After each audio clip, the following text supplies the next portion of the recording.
안녕하세요. 한국사 정리해킨 저는 장유리입니다. 자, 저희 7일 만에 80점 넘기기 한국사 능력검정 시험, 우리 전용 수험서로 함께 보는 유튜브 강의가 이제 드디어 1강이 개막합니다. 자, 먼저는 천사시대와 초기 국가로 저희가 스타트를 하겠고요. 자, 1단원, 2단원 이제 순서대로 계속 업로드가 될 텐데요. 자, 먼저 역사의 첫 스타트는 다 이 선사시대의 생활로 시작하게 되고, 저희 한국사 능력검정도 아마 1번 문제가 대체적으로 다 4쪽 2페이지에서 거의 나오고 있죠.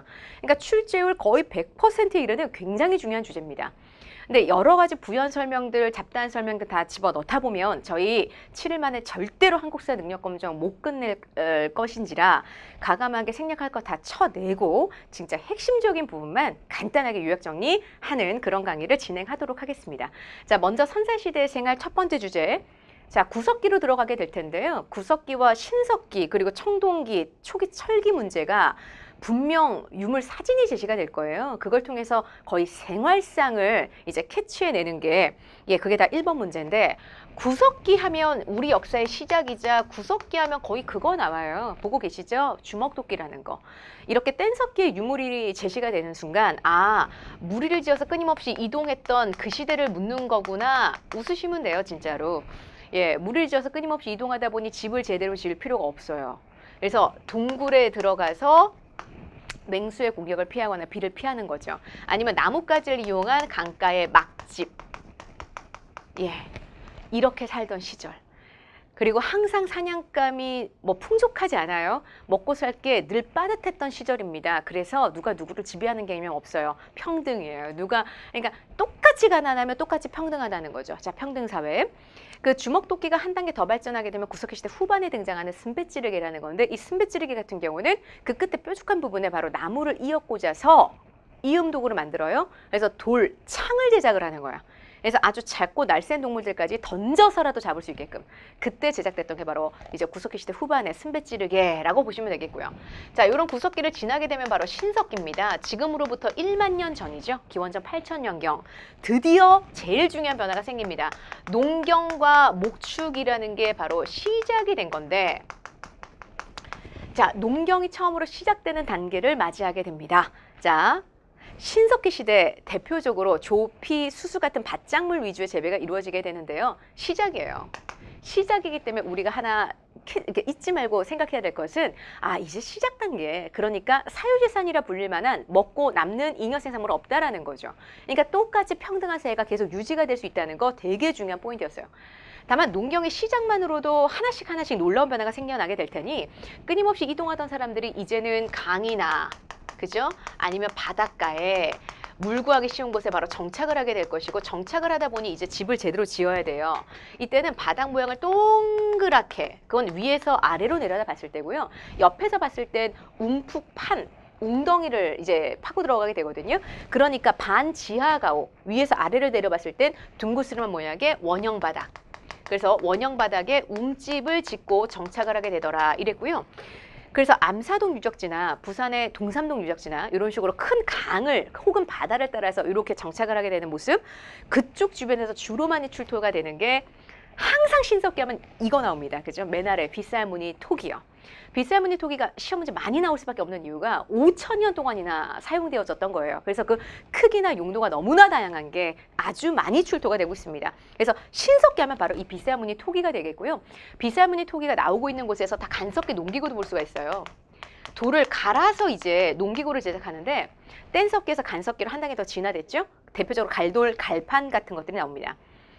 자, 그러면서 노동력의 확보를 위해 옹기종기 모여 살기 시작한 사람들이 노동력의 확보를 위해서 내 혈연들끼리 모여 살아요. 우리 그거 씨족사회라 그러고, 씨족이 다른 씨족과 결혼을 하게 되면 이제 씨족이 연결이 된 부족까지 출현하게 되는데, 누가 누구를 지배하는 구조는 안 나와요. 아직까지도 계속 평등사회가 유지가 된다더라 이거죠.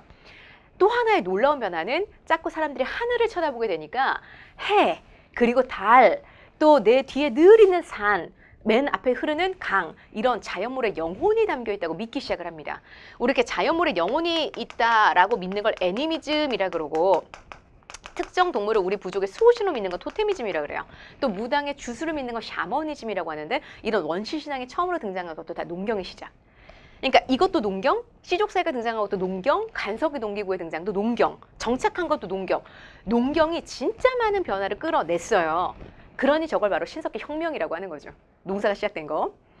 자, 이 가락바퀴가 이제 저 비사무늬 토기가 나오는 큰 강을 따라 가락바퀴도 많이 출토가 되는데, 이 가락바퀴 같은 경우는 원시적이긴 하지만 실을 뽑을 때 쓰던 도구가 되겠고요. 아, 사람들이 이 원시적 형태의 수공업, 드디어 의복이 시작됐구나를 알 수 있게 해주기도 합니다. 자, 그러다가 이제 벌써 씨앗을 뿌려온 지도 약 6,000년 정도가 훅 지나요. 기원전 2000년경 저 위에 만주 끝자락에서부터 드디어 최초의 금속 물질 청동이 나오기 시작을 하고요. 한반도 위쪽에서 발견되는 게 기원전 1500년경입니다. 최초의 금속 물질 청동을 사용하기 시작을 하는데, 그러면 금속 물질 청동 사용한 게 가장 큰 변화냐? 아니요. 그거보다도 벌써 씨앗을 뿌리기 시작한 지 6,000년 정도가 지나다 보니까 이제는 정말 잘 뿌려요. 잘 뿌려요. 심지어 저습지에서 벼농사까지 스타트합니다. 벼농사까지 시작되는 게 바로 청동기 시절 들어와서고요. 이제 농사가 잘 돼요. 먹고도 남아요. 잉여 생산물이 등장한다는 거죠. 근데 그 잉여 생산물의 축적 정도가 너와 내가 다 달라서 돈 많은 사람이 없는 사람을 지배하게 돼요. 드디어 권력이라는 게 등장했다라는 거, 이게 진짜 너무 큰 변화예요.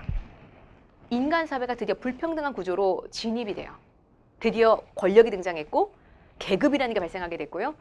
이제는 부족을 다스리는 부족장에게 힘이 생겼어요. 그러면 이 부족장이 파워를 갖는 순간 이 파워를 이용해서 계속 다른 부족민들을 정복하려 들 거예요. 자연스럽게 늘어나는 게 전쟁입니다. 그러다 보니 옛날처럼 강이나 바닷가를 따라 뻥 뚫린 곳에 그냥 살 수가 없어서 방어를 위해 무조건 산을 등지려요. 이러다 보니 집단 칠학을 만들게 되고, 산을 등지다 보니 배산, 임수 칠학이 만들어지는 거예요. 그다음 바닥 모양은 이제 집터가 직사각형 모양으로 바뀌게 될 겁니다. 자, 계급이 이 무렵에 등장했구나를 알 수 있게 해주는 대표적인 유적지가 있죠. 그게 바로 권력자들의 무덤, 고인돌. 자, 이 고인돌을 통해서 돌자 들어가는 무덤이 나오기 시작해요. 아니, 돌이 얼마나 무거워요? 그러니까 적어도 그 무덤을 만드는데 수십 명, 수백 명이 투입이 됐다는 건 엄청난 권력자의 권력이 등장했다는 걸 상징이죠. 자, 계급의 발생을 알려주게 되는 돌자 들어가는 무덤, 고인돌, 돌널 무덤 다 이 시대에 등장하게 되고요. 자, 이 시대 지배층들은 나의 권력을 짜고 하늘과 연결시킬 겁니다. 그래서 내가 너희를 이끌 수 있다. 이끌 선자죠. 선민 사상을 가진 지배 집단은 하나같이 나의 출신을 하늘과 연결시킬 거예요. 그래서 우리 이런 걸 천손신앙이라고도 합니다. 자, 하늘의 자손, 나는 천손이다. 나 선민사상으로 무장한 이런 권력자들의 등장, 그 권력자들의 죽으면 바로 이런 고인돌에 묻히는 것이요. 그들만이 살아생전 가질 수 있는 게 바로 이런 거예요. 비파형 동검이라는 거죠. 하체가 뚱뚱한 비만. 동검. 자, 이 비파형 동검 맨 아래 나와 있는데, 요 청동은 진짜 구하기가 힘들어요. 만들기, 가공하기 더 힘들거든요. 그러니까 정말 권력의 상징, 권력자들만이 살아생전 가지는 의식용 도구다라는 거죠. 이런 비파형 동검을 살아생전 차던 사람들이 죽으면 고인돌에 묻히는 거예요. 그럼 여전히 일상생활 도구는 뭐냐? 간섭기요. 여전히 바로 이 간섭기 농기구가 계속 이어지게 되는데, 간섭기 농기구의 대표 주자는 바로 벼 이삭을 딸 때 쓰던, 바로 추수할 때 쓰던 농경도구입니다. 반달 돌칼이고요. 손잡이가 달린 토기가 나와요. 이제는 표면에 무늬가 없어요. 민무늬고, 손잡이가 달린 토기는 미송리식 토기라고 합니다. 자, 실용성이 높아진 미송리식 토기도 청동기를 대표하는 토기였어요. 자, 그러다가 중국에서부터 기원전 5세기 드디어 철이라는 게 들어와요. 근데 그 철기 앞에 초기라는 게 붙는 건 기원전 1세기까지 약 400년 정도 청동과 철을 혼용해서 쓰던 시대예요. 여러분들이 권력자라면, 이 시대 권력자라면 개나 소나 다 쓰는 철은 매력이 없을 거예요. 귀한 청동에 여전히 집착하는 현상은 지배층들 사이에서 계속 유행을 할 겁니다. 그래서 청동과 철이 같이 쓰이게 되는데, 이때 달라지게 되는 청동의 제작 방식이 있다면, 예전에는 북방식, 이 북방식 청동이라는 건 주로 우리나라 한반도 청천강 이북 지역에서 출토가 돼요. 그 대표적인 게 바로 이 비파형 동검, 이른바 북방식 동검이었는데, 이제는 한반도 아래쪽 한강 이남 지역에서도 많이, 그래서 한국 고유의 청동이 제작되기 시작을 할 겁니다. 그래서 한강 이남 지역에서도 주로 많이 나오는 게 바로 이제 날씬한 동검이에요. 세형 동검, 요거는 한국식 동검이라고 알려져 있습니다. 자, 세형 동검, 이런 식으로 이제 청동을 제작하는 기술이 한국식으로 바뀌어요. 굉장히 발전한 겁니다. 근데 애초에 이 철이라는 건 어디서부터 그 사용 방법이 들어왔다 그랬죠? 중국에서부터. 그래서 이때 중국과의 교역이 아주 자연스럽게 증가하게 돼요. 중국과의 교역 증가를 알려주는 대표적인 또 철기 유적지에서 발견되는 것 중에 바로 이런 거죠. 중국 동전, 이게 식칼 모양으로 생겨서 칼도자따 명도전이라고 하는데, 야, 이 무렵에 중국 같은 경우는 역사 자체가 춘추 전국 시대라고 해서 여러 개 대분열이에요. 그래서 명도전, 발량전, 오수전 이런 중국 여러 나라 동전이 우리나라 철기 유적지에서 동시다발적으로 나오고 있어요. 그랬다라는 건 우리가 중국 쪽과 그러니까 여러 중국 나라와 다양하게 교류하고 있었구나를 알 수 있게 해주는 대표적인 부분이기도 하고, 붓도 나와요. 한자까지 사용됐다는 거 알려주는 대목입니다. 자, 그리고 널무덤, 동무덤, 이제 무덤 형태도 바뀌었어요. 돌자 들어가는 무덤은 사라졌죠. 자, 이렇게 해서 바로 선사시대 같은 경우는 구신청철인데, 요거는 반드시 사진이 제시가 될 것이고, 그 사진을 통해서 무슨 시대인지 빠르게 캐치해내시면서 1, 2, 3, 4, 오지선다에서 문제를 그러니까 시대적 특징을 골라내셔야 되는데, 사실 누구나 무난하게 통과할 수 있는 파트가 되겠습니다. 자, 최초로 권력이 등장한 게 바로 무슨 시대였죠? 청동기였고요. 이 청동기를 기반으로 최초에, 자, 보세요. 부족장이 권력 가졌잖아요. 그러면 이 부족장들이 계속 다른 부족과 전쟁을 하게 될 거고, 부족 간의 전쟁을 통해서 이긴 부족장이 등장할 겁니다. 넓은 지역을 통치하는, 제법 넓은 지역을 통치하는, 자, 이긴 부족장. 이름이 너무 길어서 무리 군, 우두머리 장. 그래서 군장, 이긴 부족장을 우리가 군장이라고 할 수 있겠는데, 최초의 군장 국가가 요 시들을 배경으로 등장해요. 우리나라 최초의 군장 국가, 이름은 고조선 되겠습니다. 자, 고조선은 청동기 문화를 기반으로 탄생해서 철기로 넘어가게 될 거예요. 5쪽으로 넘어왔습니다. 자, 단군한검이 건국했다고 하는데, 건국신화는 고려시대 말 일현 스님이 삼국유사라는 역사서를 써요. 자, 삼국유사에 하늘에서부터 내려온, 그러니까 내가 너희를 이끌 수 있다라는 지배의식으로 무장된 지배 집단이 되겠죠. 우리 그런 선민사상을 가진 지배 집단이 이 무렵에 등장했구나. 그 다음에 곰이 인간으로 바뀌었잖아요. 웅녀 이야기에서는 토테미즘 알 수 있잖아요. 이런 원시신앙, 이렇게 해서 토착 집단과 이렇게 선민사상을 가지고 있는 지배 집단이 만났어요. 해서 낳은 아들 이름이 단군, 왕검. 이 단군이 의미하는 게 제사장이고 왕검이 의미하는 게 군장이라는 의미라고 본다면, 이건 강력한 재정 일치의 지배자라는 걸 알 수 있게 해주는 부분입니다. 자, 계급이 분화가 있었다, 또 부족 간에 연합을 했다, 또 풍백, 우사, 운사 이야기에서는 농경사회라는 것까지 우리가 다 알 수 있었습니다. 이러다가 중국 기록에 의하면 기원전 4에서 3세기 무렵, 자, 이 고조선의 세력 범위로 어떻게 추정되고 있는 근거가 나오냐면, 여기 한반도 지도를 조금 그려놓고 보시면 여기 랴오어강이 지나가요. 이 랴오어강 주변을 우리는 랴오닝이라고 합니다. 랴오닝부터 이 만주 일대, 한반도 북부 일대, 청천강 일대까지를 고조선 세력 범위로 추정해 볼 수가 있겠고요. 고조선 세력 범위와 일치하는 유물이 발견되는데, 그게 바로 이거예요. 고인돌. 그 다음에 또 있어요. 비파형동검. 자, 그리고 손잡이가 달린 톡이 뭐죠? 미송리식 톡이까지. 그래서 우리가 비미고라고 하는데요. 비파형동검, 미송리식 톡이, 그리고 고인돌. 비미고, 이 세 가지. 청동기 시대를 대표하는 유물 세 가지가 곧 고조선 세력 범위와 일치하는, 거의 유사하게 일치하는, 출토 범위가 같은 그런 유물이기도 합니다. 그래서 이 유물 세 가지 고조선의 세력 범위를 추정해 볼 수 있겠다. 체크해 두시고요. 이 무렵 이제 고조선이란 나라에는 부왕, 준왕 같은 권력 구조의 세습, 그리고 왕이라 불리는 자 아래 상, 대부, 장군, 상, 대부, 장군 같은 고조선 관직도 마련이 됐답니다. 이 고조선 관직이 의외로 잘 나오니까 좀 잘 봐두세요. 우리가 뒷페이지에서 고구려 관직명도 나오거든요. 자, 고구려 관직명은 사자, 조이, 선인이에요. 이렇게 단순한 부분들이 사실 우리를 헷갈리게 만들잖아요. 그죠? 자, 상대부 장군, 이건 고조선 관직이었어요. 자, 당시 중국 전국시대 연나라와 대립할 만큼 강성했다고 합니다.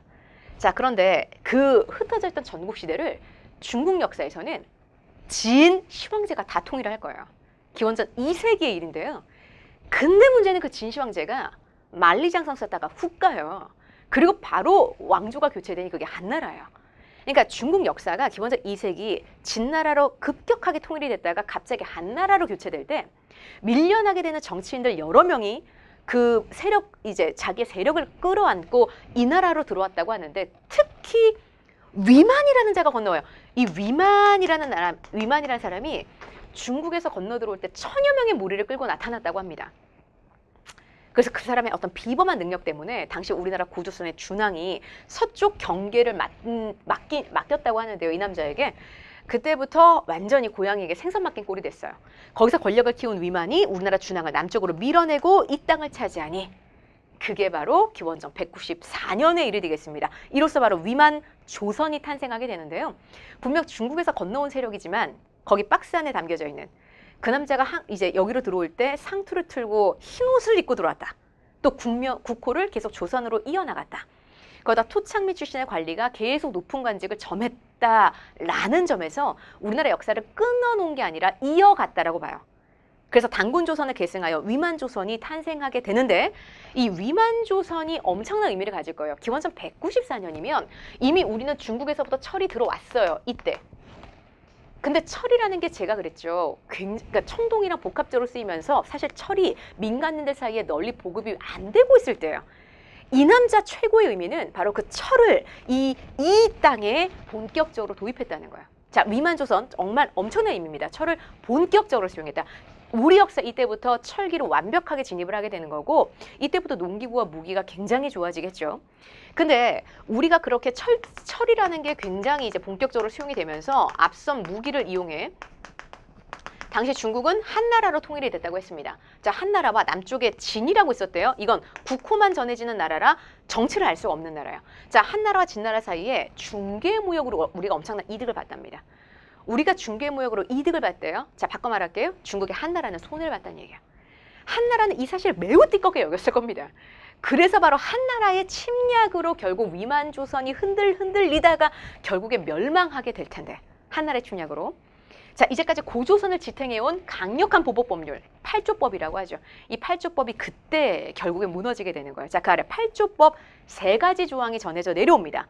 사람을 죽인 자 즉시 죽인다. 남을 다치게 한 자 곡식으로 갚는다. 이렇게 얘기하는 점에선 사람 생명 하나하나가 노동력이니까 그렇게 중시하는 거야. 생명은 곧 노동력이다. 자, 한편 도둑질한 자 노비로 삼는데 도둑질이라는 개념 자체가 분명히 재산이 많은 놈 걸 훔치는 거잖아요. 그죠? 그러니까 사유재산 제도가 분화돼 있구나 알 수 있는 부분이고 노비제도 있었구나 알 수 있는 부분이죠. 근데 용서받고자 하려면 50만 전 내야 된대요. 아, 중국 화폐가 사용됐다는 증거입니다. 우리나라는 화폐를요 고려시대 때부터 제작해요. 자, 그전까지 다 중국 화폐를 차용해서 쓰게 됩니다. 또 법 이외 기록으로 여자의 정절을 강조했다는 법이 나오는데 이미 남성 중심의 가부장적 사회가 만들어졌다라는 뜻이기도 하겠죠. 자, 고조선 팔주법은 위만조선이 멸망하며 같이 사라진다라는 거. 위만조선은 끝났어요. 자, 6쪽으로 넘기시면 위만조선은 끝났지만 우리 역사가 끝이 나는 건 아니고요. 아, 다시 한반도 쳐볼게요. 자, 위만조선은 끝났지만 자, 한반도의 역사는 계속됩니다. 위만조선이 한나라의 침략으로 멸망하는 그 사이에 사실 우리나라 사람들이 대거만이 북쪽으로 짐 싸들고 올라갔어요. 그렇게 해서 만들어진 나라가 부여가 되겠고요. 또 대거만이 남쪽으로 내려와서 아까 국호만 전해지는 나라 진은 붕괴됩니다. 왼쪽부터 갈게요. 마한이라 그러고요. 가운데를 변한이라 그러고요. 그 다음 진한이라 그래요. 이거 우리가 합쳐서 뭐라 그럴 거냐면 삼한이라고 합니다. 자, 그러니까 이미 우리 역사 고조선이 붕괴되기 전에 부여가 들어서고 삼한이 들어섰고요. 여기 위만조선이 붕괴된 자리는 한 4군. 낭랑, 인번, 낭랑진번이 되겠죠. 임둔, 현도. 그래서 4군데 한사군이 설치가 되는데요. 이 한사군 우리 못 가요. 자, 부여에서부터 활을 겁내 잘 쓰고 말을 겁내 잘 타는 남자가 내려올 겁니다. 졸본의 나라를 건국할 거거든요. 그게 고구려예요. 자, 고구려는 역대 왕조 중에 싸움을 가장 잘한 왕조로 유명합니다. 싸움을 잘할 수밖에 없는 게 그 잘 나가는 한나라 군대를 물리치며 성장하니까 현도군을 물리치며 성장하니까 싸움을 굉장히 잘하겠죠. 또 주변이 다 산악지대라서 자연스럽게 발달한 게 약탈 경제예요. 약탈하려고 주변적으로 어슬렁대다 보니 고구려 땅을 벗어나 한번 함경산맥 건너가는 사람들은 2번 다시 돌아오지 않았다 그래요. 먹고 살 게 너무 많잖아요. 해안평야에. 그래서 함경도 해안가에 고구려 갈래족이 만들어지니 그게 옥저예요. 더 밑으로 치고 내려오면 강원도 해안가에 동해가 만들어지니 자, 옥저랑 동해는 딱 잘라 말하건대 고구려의 속국으로 존재하다가 그냥 고구려한테 먹힐 거예요. 예, 그러니까 고구려한테 지속적으로 먹을 것만 상납하는 그런 존재.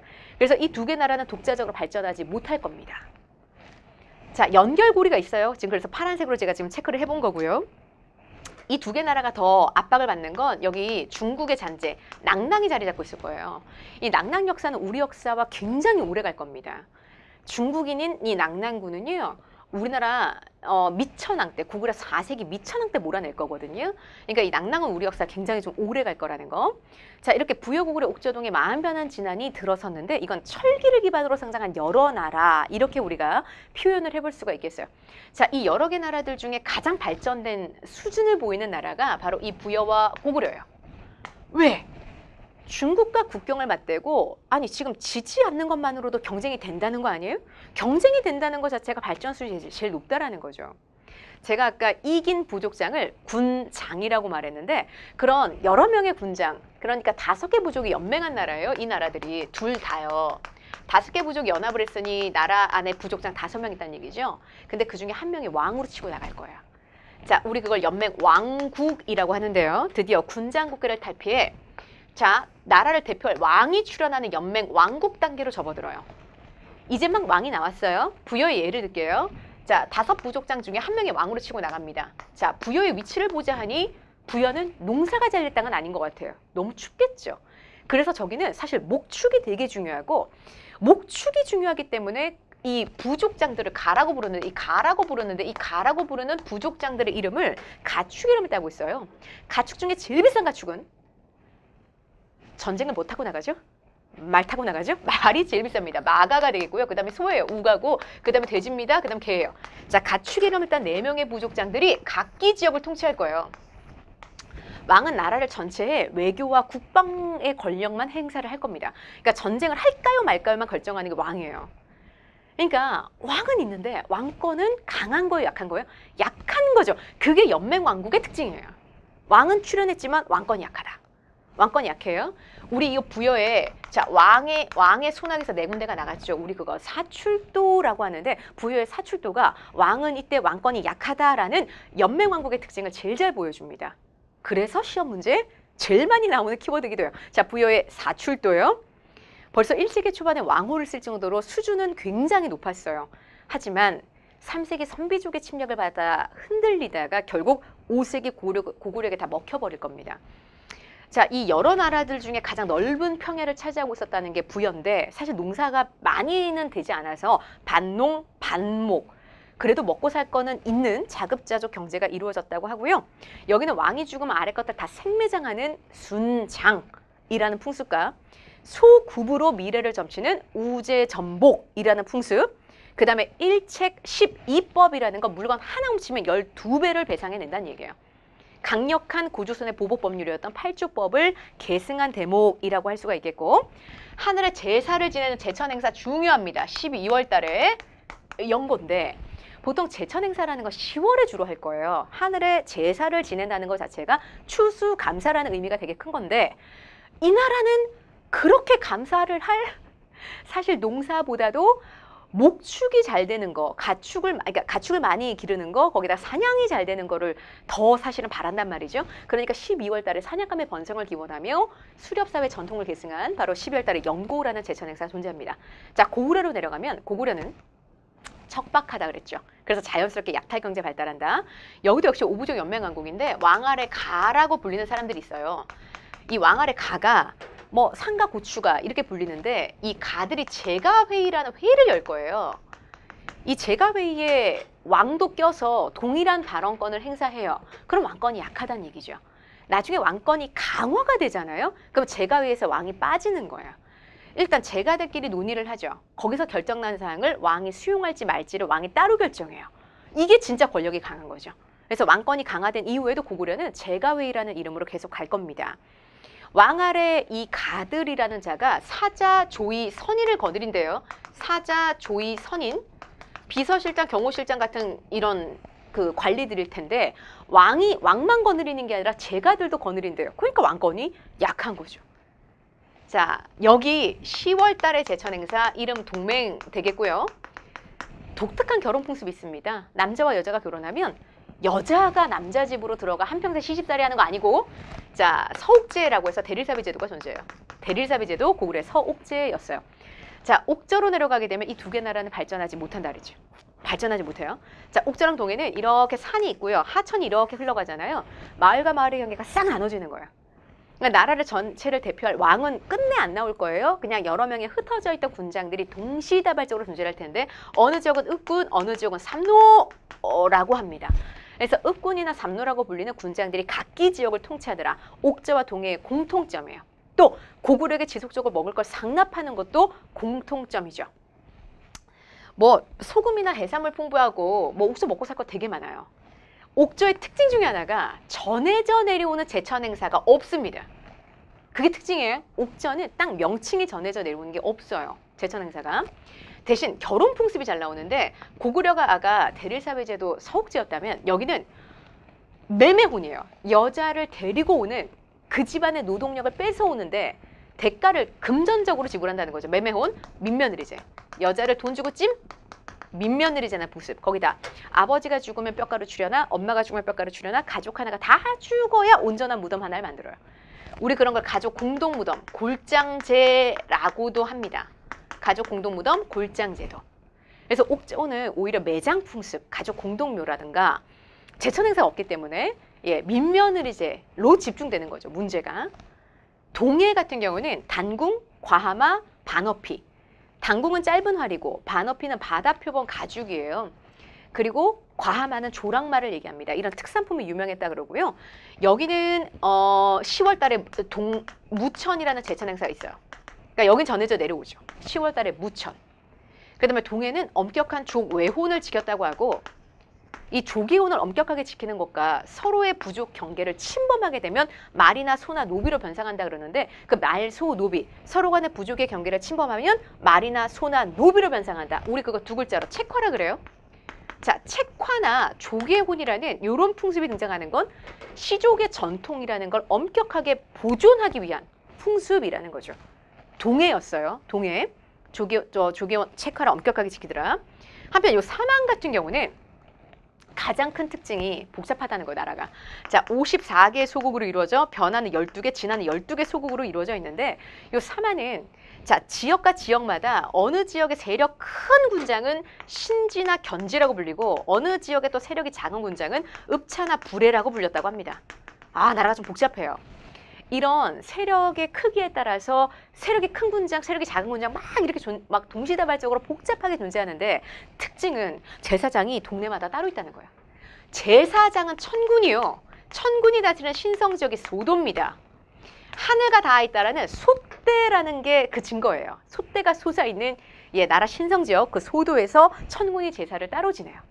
자, 우리는 재정 일치가 전통인데 여기만 재정이 분리가 됐대요. 자, 사만이 재정이 분리가 됐다. 그러면 권력이 분리가 된 게 발전된 걸까요? 아니면 재정 일치하는 게 발전된 걸까요? 당연히 직업과 역할은 전문적으로 나눠지는 게 발전된 거예요. 근데 초반에 나눠졌을 때 청문회 권력이 더 세요. 제사장 권력이 더 세요. 근데 계속 이 세력이 작았던 군장들이 계속 정복전쟁을 통해서 계속 세력의 범위를 넓혀가는 거죠. 자, 그러다 보면 한 명이 대표할 왕이 나오죠. 근데 그 연맹왕국 때도 아직 왕권이 약하잖아요. 왕권이 약하잖아요. 자, 연맹왕국 단계에서 계속 정복전쟁을 통해서 더 권력을 키워나가요. 영토확장. 그 다음 왕위가 세습될 거예요. 중국에서부터 선진사상 불교가 수용이 돼서 애니미즘, 토테미즘으로 분리되어 있던 사람들의 종교와 사상을 통합할 거예요. 거기다가 지배층들의 서열이 정리가 될 거예요. 그게 율령입니다.